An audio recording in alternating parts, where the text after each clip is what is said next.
Olá, sejam todos bem-vindos a mais uma aula de Geografia do 7º ano, do 2º bimestre, né? Nós estamos nos despedindo aí do 2º bimestre, estamos na reta final.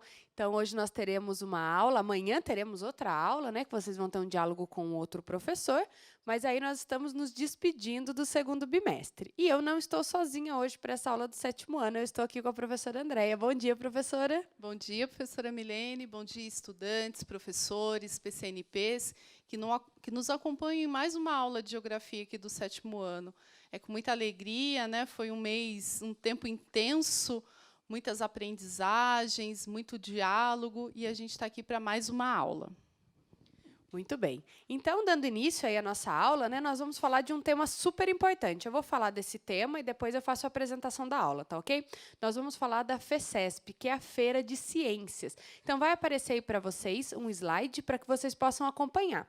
Então, a Feira de Ciências das Escolas Estaduais de São Paulo, né, a FECESP, é uma ação pedagógica desenvolvida pela SEDUC com os objetivos de estimular e promover a formação de estudantes da rede estadual de ensino no âmbito das ciências da natureza, ciências humanas e matemática, inserindo-os no contexto da pré-iniciação científica e dos desafios matemáticos. Então, é importante que você converse com os seus professores, com os colegas, sobre esse momento que está acontecendo, né? A FECESP, o que compõe, como vocês podem desenvolver, lembrando que é um momento importante na vida de vocês, da iniciação científica, né? O contato com a ciência. Então, isso é muito bacana, vale a pena vocês conversarem com os professores, se aprofundarem, né? Pesquisarem um pouco mais sobre o modelo, que é a FECESP, é muito bacana.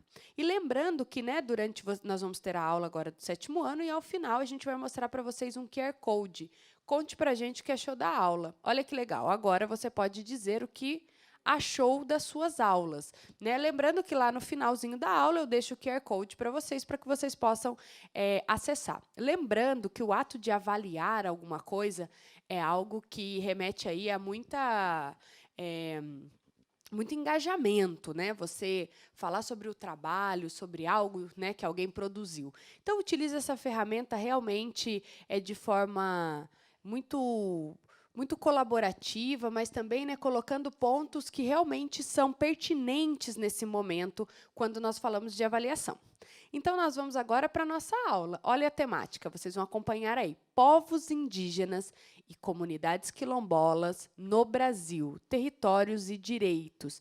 Lembrando que é uma aula do 7º ano, do 2º bimestre. Essa aula ela é feita né, pela equipe de Geografia, pela equipe curricular da COPED, da SEDUC, e ela tem aí hoje como a professora regente a professora Andréia, e essa aula é feita em colaboração junto com a professora Mariana, que vocês já conhecem aí através dos vídeos, eu que sou a professora Milene, e o professor Sérgio. Então, nós vamos agora anotar, né, fazer aquela anotação que a gente sempre faz nas nossas aulas, ligada às habilidades, ligadas ao que vamos trabalhar. Como nós já falamos, uma aula do 7º ano, 2º bimestre. Nessa aula, nós vamos trabalhar duas habilidades. A habilidade 3A e a habilidade 3B, que está aparecendo aí para vocês na tela. Lembrando que a unidade temática é conexões e escalas, e o objeto de conhecimento é formação territorial do Brasil, né? Então, nós temos aí uma super aula, nós vamos falar de comunidades indígenas quilombolas, um assunto super bacana, né, professora? Isso, professora Milene. A gente retoma esse diálogo, né? Nós já estamos aqui com vocês há algumas aulas, já falamos de diversos povos e comunidades tradicionais no Brasil. Semana passada, conversamos bastante sobre, principalmente, a distribuição espacial dos povos indígenas no Brasil. Gostaria muito de agradecer a todos os estudantes, né, que manifestaram aí suas produções por meio das redes sociais. A gente está fazendo esse levantamento, acompanhamento de vocês na medida do possível. E agradecer também todos os professores, né, que estão realmente esclarecendo as dúvidas dos seus estudantes, acompanhando as aulas aqui também do Centro de Mídias. Então, hoje é o término, né, desse nosso diálogo sobre essas comunidades. No próximo bimestre, no terceiro bimestre, a gente retoma, mas a partir de trazendo novos elementos, né, para essa conversa. Então, a gente vai fazer agora uma retomada. Então, está na tela para vocês, né, na aula passada, a gente falou bastante sobre a questão da diversidade, né, desses povos indígenas no Brasil. São aproximadamente 305 etnias, 256 povos em todo o Brasil. Lembrando que cada povo tem a sua cultura, a sua organização, a sua relação com o território, e é muito importante que a gente conheça, saiba reconhecer, né, toda essa diversidade, para que a gente possa valorizar e respeitar junto a tantos outros grupos da sociedade. Então, lembrando, a gente fez uma distinção, o que era terra indígena e o que era território indígena. Então, volta na tela para vocês, né, qual é a definição. Lembrando que terra indígena diz respeito ao espaço físico, né, pertencente à União, ao Estado brasileiro, e é de usufruto desses povos indígenas. Então, a gente sempre lembra da questão do pertencimento.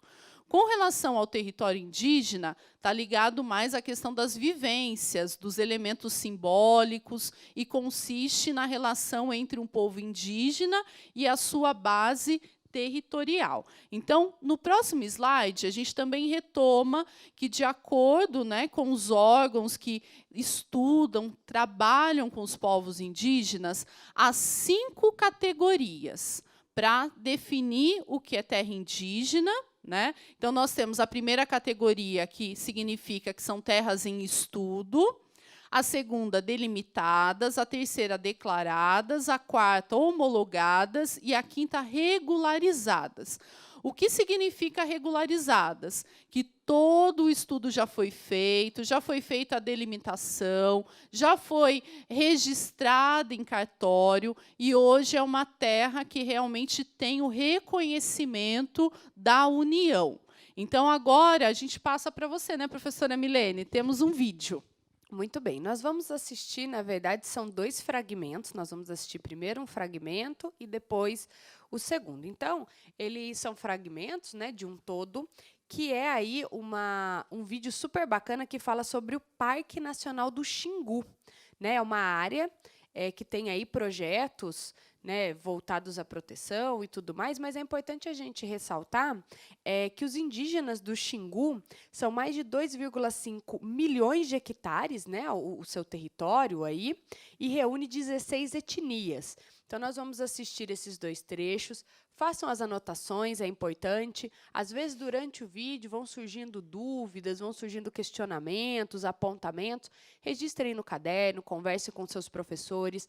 Esse é um momento muito importante. Então, nós vamos ficar agora com a primeira parte do fragmento.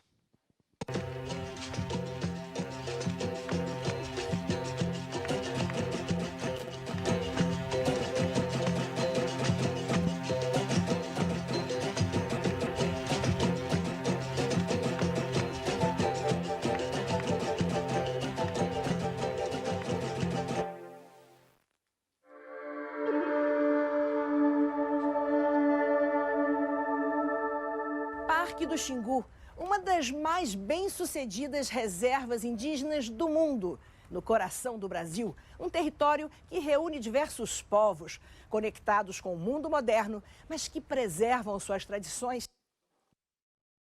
Então, são 2 trechos, como a professora Milene explicou. Então, agora vocês vão assistir um pouquinho mais, né? Faz parte de uma série. Se vocês pesquisarem na internet, há vários vídeos sobre o Parque do Xingu, né? São 16 etnias. Então, há muito o que aprender com essas etnias que estão localizadas nesse parque, que foi reconhecido em 1961 pela União. Acompanhe agora o segundo trecho do vídeo.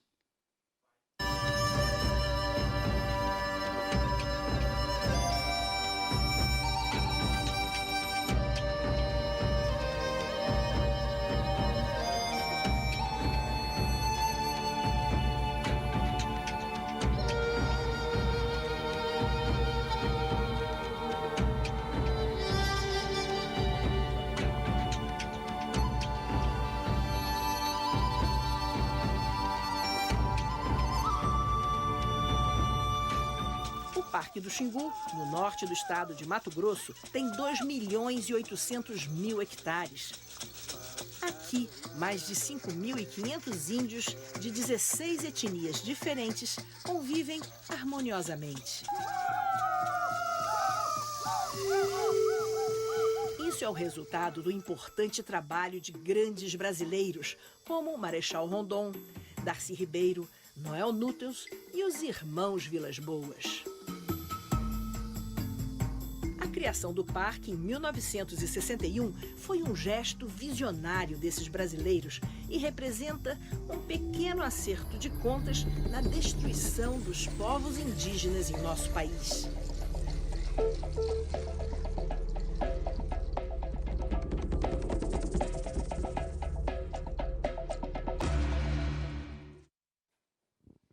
Muito bem, né? A gente conseguiu observar alguns aspectos aí, né? Alguns movimentos, as paisagens, isso é muito importante.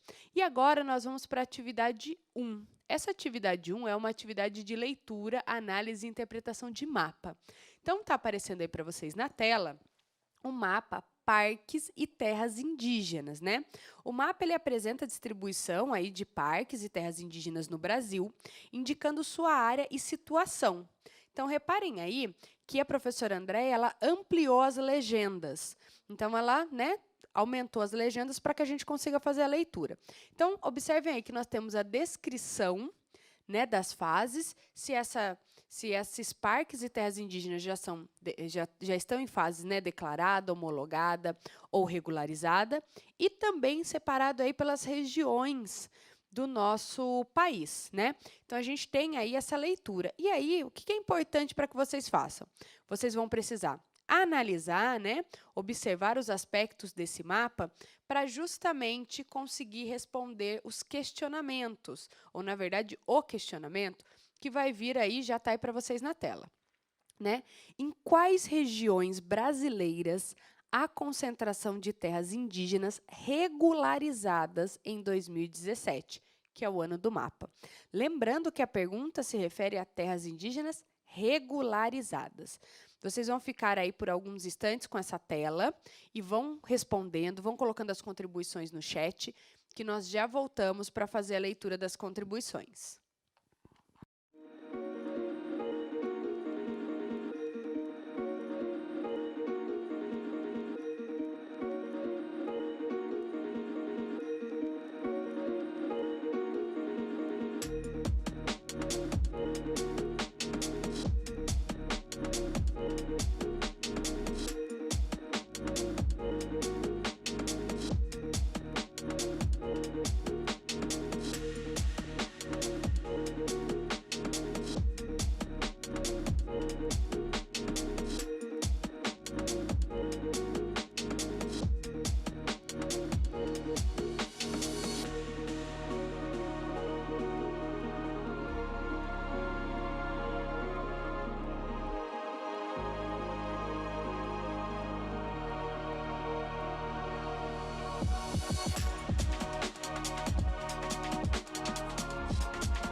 Muito bem, estamos de volta. Tivemos várias contribuições, os alunos bem participativos, a maioria, inclusive, fazendo uma análise super bacana. Então, vou destacar alguns pontos, mas antes eu vou destacar a pergunta da Marcela Sara. Marcela Sara perguntou, aula de quê?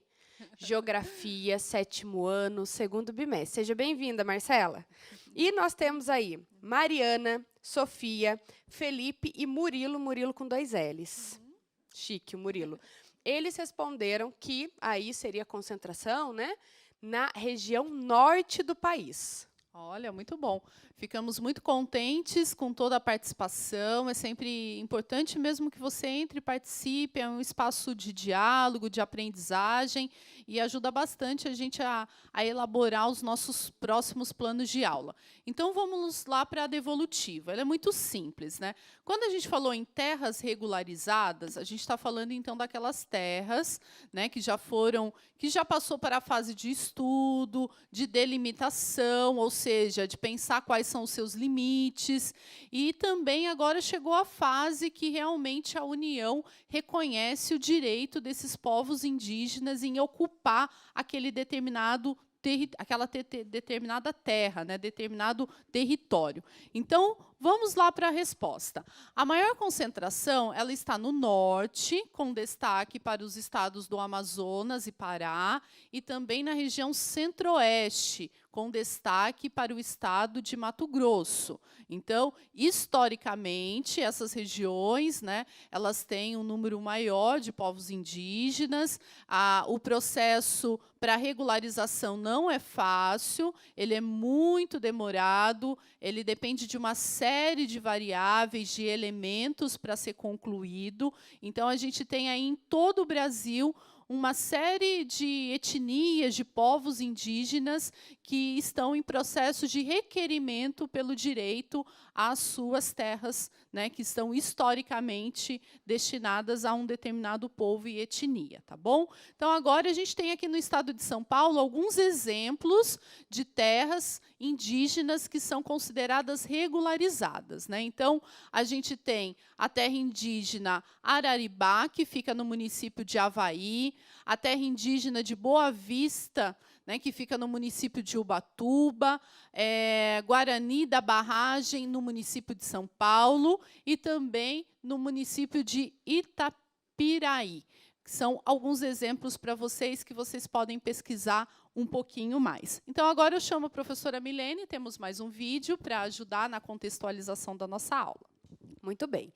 Esse vídeo ele é um vídeo que contempla aí o início da atividade 2. Então, é importante que vocês prestem bastante atenção no vídeo, façam suas anotações, porque ele vai nortear uma série de atividades aí que nós temos para essa atividade, que é a atividade 2, que nós estamos dando início agora.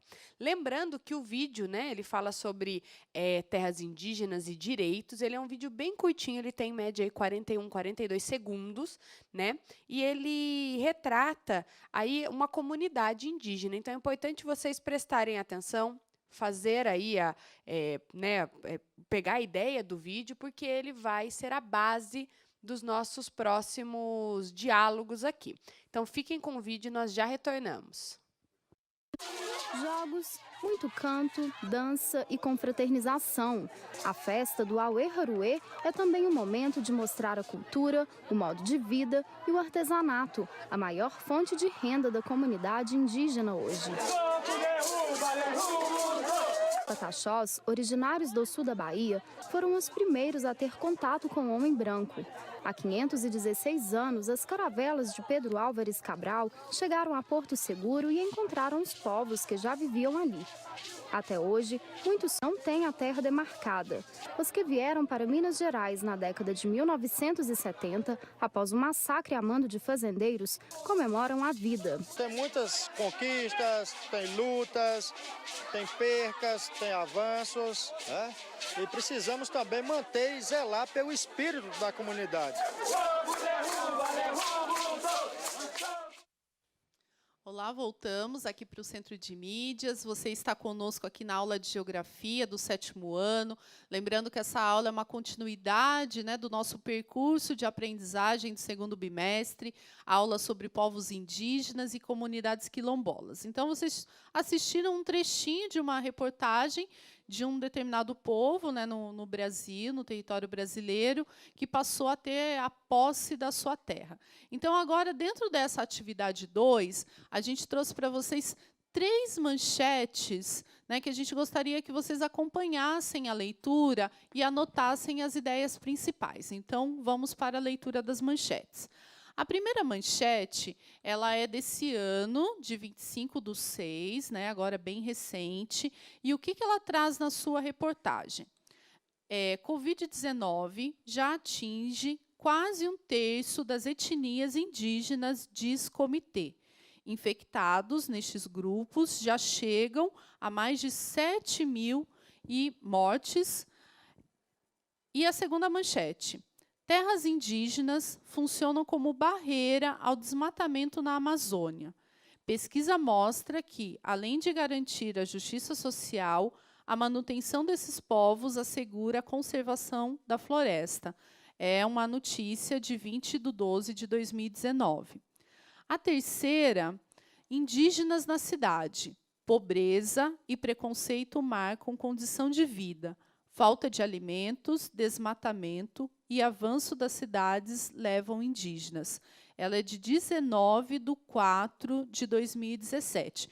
Então, vocês perceberam, né, que são notícias, né, dos últimos anos, bem recentes, sendo que a primeira traz aí um contexto que todos nós estamos vivenciando, né, há alguns meses, a questão do coronavírus e como que isso está chegando aos povos indígenas e o que está sendo feito, né, quais as medidas de prevenção para que esses povos não sofram também, né, com tantos números de casos positivos e também com relação ao caso de mortes. Eu vou passar agora, a gente tem uma outra etapa da atividade, não é isso, professora?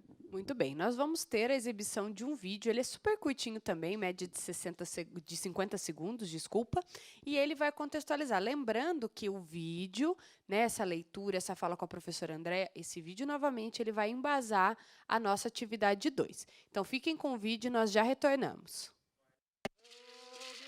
Em 2017, a Declaração dos Povos Indígenas, assinada pelas Nações Unidas, completa 10 anos.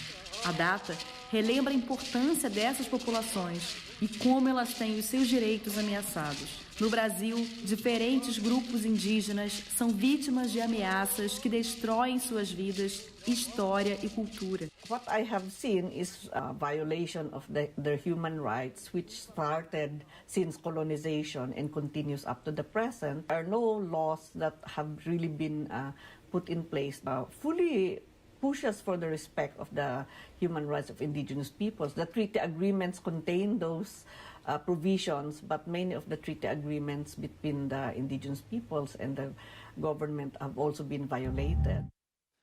Olá, voltamos. Vocês assistiram um trechinho de um vídeo, né, que fala sobre essa questão da comemoração de 10 anos da Declaração da ONU sobre os direitos dos povos indígenas, né?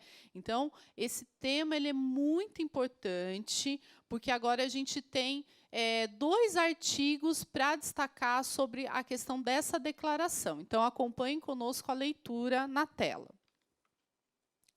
Vamos lá. O primeiro artigo, ele fala da Declaração das Nações Unidas sobre os Direitos dos Povos Indígenas. Ele trata: os indígenas têm direito a título coletivo e individual ao pleno desfrute de todos os direitos humanos e liberdades fundamentais. O segundo artigo, ele fala: os povos e as pessoas indígenas são livres e iguais a todos, aos demais povos e indivíduos, e têm o direito de não serem submetidos a nenhuma forma de discriminação no exercício de seus direitos, que esteja fundada, em particular, em sua origem ou identidade indígena. Então, esse vídeo que vocês assistiram, ele também faz referência a essa declaração que, em 2017, completou 10 anos, desculpa. Agora a professora Milene vai explicar a atividade 2. Muito bem, nós vamos ter 2 questionamentos aí para vocês, que vão ficar no chat, né, para a gente fazer aí uma interação, mas eu vou fazer a leitura com vocês dessas 2 questões. Então, acompanha aí na tela, né? O primeiro questionamento é o seguinte: quais são os problemas enfrentados pelos povos indígenas no Brasil? Né, uma pergunta aí bem ampla, eu sei que vocês têm repertório para responder. E a segunda questão é: como os povos indígenas preservam as suas culturas e seus territórios. Então, pensando do ponto de vista cultural e territorial, como que os povos indígenas preservam, né, a cultura e o seu território. Vai ficar aí para vocês por 2 minutos e nós já retornamos. Registrem no chat.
Muito bem, estamos de volta. Eu fui aqui olhando as respostas, nós tivemos assim uma contribuição, uma colaboração muito bacana dos alunos. Então, vou mandar aqui quem participou, que eu consegui pegar aqui: Melissa, Isabela, Maria Eduarda, João e José Luiz. Então, a maioria colocou para o primeiro questionamento quais são os problemas enfrentados pelos povos indígenas. Apareceu muito desmatamento, né?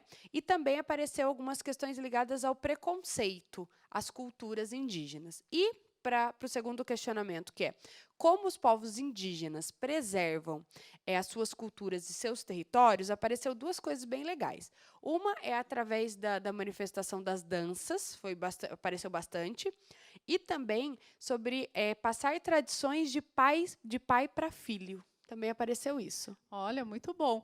Fica aqui, então, registrado o quanto vocês estão acompanhando as aulas de geografia, né? Trouxeram conhecimentos das aulas anteriores, né? Então, é importante essa sistematização do conhecimento, a organização desse conhecimento adquirido durante o percurso. Então, para a primeira pergunta, era isso mesmo. A gente tem, vocês viram pelas manchetes, né, das reportagens, pelos vídeos, são muitos problemas, né?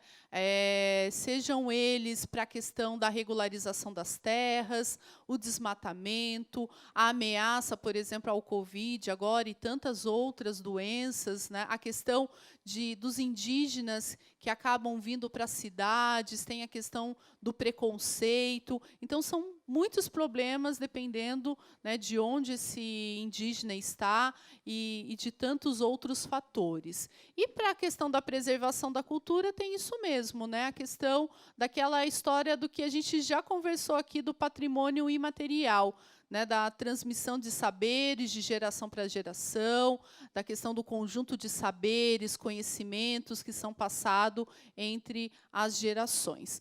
E agora a gente não encerra o assunto de povos indígenas, lembrando que a gente volta a conversar com vocês no terceiro bimestre, a partir da semana que vem, né, a gente volta a contextualizar, mas é super importante que a gente deixe aqui registrado também os povos, as comunidades quilombolas. É importante falar principalmente de como eles estão distribuídos aqui no nosso território, no estado de São Paulo. Então, para começar, eu queria deixar aqui um forte abraço para o senhor Olavo, que foi um senhor que a gente conheceu essa semana, não é, professora Milene? A gente teve uma reunião com professores, ele é de uma comunidade quilombola aqui do estado, então nosso super agradecimento por uma aula que a gente teve com ele, e a gente espera aqui, nessa aula de hoje, falar um pouquinho com vocês, estudantes, sobre, né, a importância de se conhecer e preservar também essa comunidade tradicional no Brasil. Então, na tela para vocês, a gente trouxe uma imagem, né, então gostaria que vocês acompanhassem, por favor, pode passar mais uma, por favor. Isso. No Brasil, a gente tem aproximadamente 3.000 comunidades quilombolas. Essa imagem que está na tela é de uma comunidade quilombola no Maranhão, né, no Brasil. São casas de taipa, que ainda são realidades, né, em várias comunidades quilombolas do Brasil. Então, os povos de quilombo, né, são populações quilombolas contemporâneas. São comunidades remanescentes dos antigos quilombos.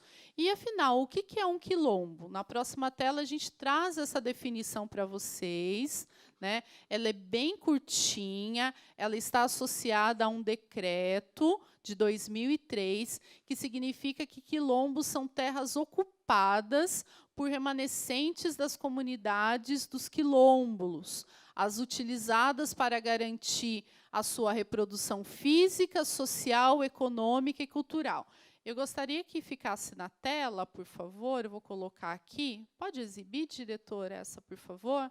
Então, quem puder anotar ou fazer o print. Então, a gente está falando de comunidade quilombola. Aqui, para vocês, tem uma definição muito simples do que é quilombos, que são terras ocupadas por remanescentes das comunidades dos quilombos. E a professora Milene vai chamar um vídeo que ajuda a explicar um pouquinho mais. Muito bem, nós vamos ter um vídeo aí de mais ou menos 2 minutos e 40, e ele é um vídeo super bacana, porque ele traz aí, né, questões ligadas ao Vale do Jequitinhonha, né, e é muito bacana vocês observarem, fazer as anotações sobre os aspectos do vídeo. Fiquem com o vídeo e já retornamos. Hora de mais uma reportagem da nossa série sobre os quilombolas no Vale do Jequitinhonha, em Minas. A região, que tem a terceira maior concentração dessas comunidades no Brasil, sofre com a seca. Mais um desafio para os moradores que lutam para preservar suas tradições.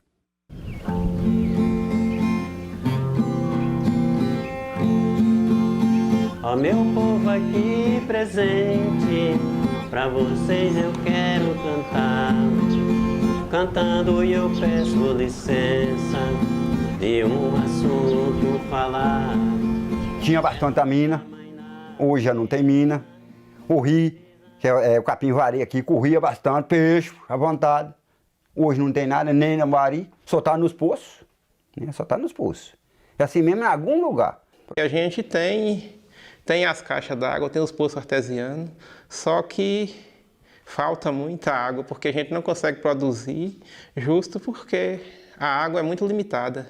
Olha, gente, aqui é a comunidade quilombola de Córrego do Rocha, deu-se o nome que esse é o Córrego do Rocha, que antes tinha água para a gente beber, cozinhar, produzir, e que hoje em dia só tem areia.